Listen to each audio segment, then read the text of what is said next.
Bonjour, j'espère que tu vas bien.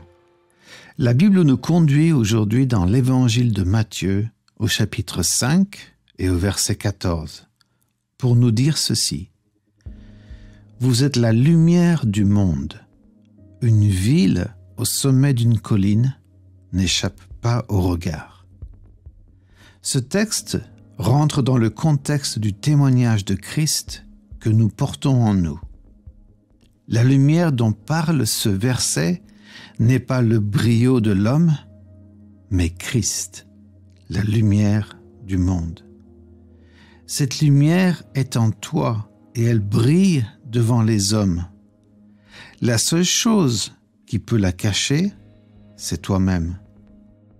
Tu brilles pour que ceux qui sont dans les ténèbres voient le chemin sur lequel ils marchent et s'approchent de toi, s'approchent de Christ. Plus loin, au verset 16, Jésus nous dit justement qu'il ne faut pas cacher cette lumière et nous dit pourquoi elle doit briller. Il dit ceci, « De la même façon, votre lumière doit briller devant tout le monde. Alors, très important, les autres verront le bien que vous faites. » Le texte ne parle pas des choses que nous disons, mais des choses que nous faisons. Les autres verront le bien que vous faites. Nous vivons dans un monde digital où existe une réelle saturation de l'information. Tout le monde aujourd'hui a un point de vue, tout le monde peut ouvrir une session sur un réseau social et partager les choses. Nous ne sommes pas en manque de discours, d'idées, de soi-disant expertise, de propositions de changement.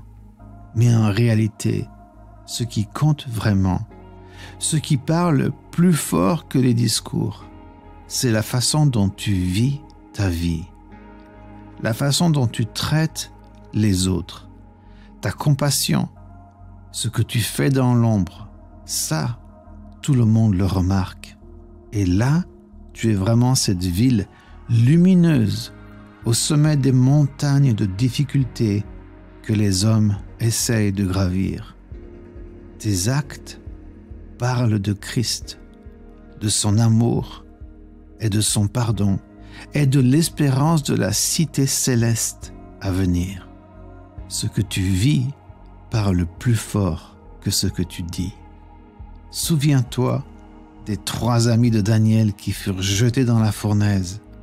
Et c'est dans cette fournaise que le roi a vu une 4e silhouette, celle de Christ. Ton attitude lorsque tu es dans le feu de l'adversité parle fort et fait que les autres t'observent et voient clairement que tu as quelque chose de plus, quelque chose qu'ils n'ont pas.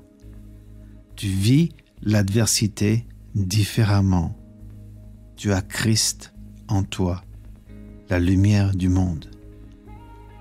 Sois conscient, sois consciente de cette lumière en toi. Il m'arrive très souvent lorsque je prends l'avion de prier « Seigneur, toi qui brilles en moi, que mon voisin, que ma voisine soit interpellé au point de m'adresser la parole. » J'ai pu témoigner de nombreuses fois. Je ne sais pas ce que ces gens ont fait de mes paroles. Peut-être que je n'ai été que le maillon d'une longue chaîne qui conduit à Christ.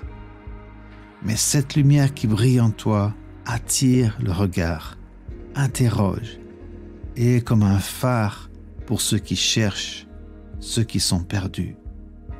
Donc encore une fois, sois conscient, sois consciente de la lumière de Christ en toi et sois richement béni.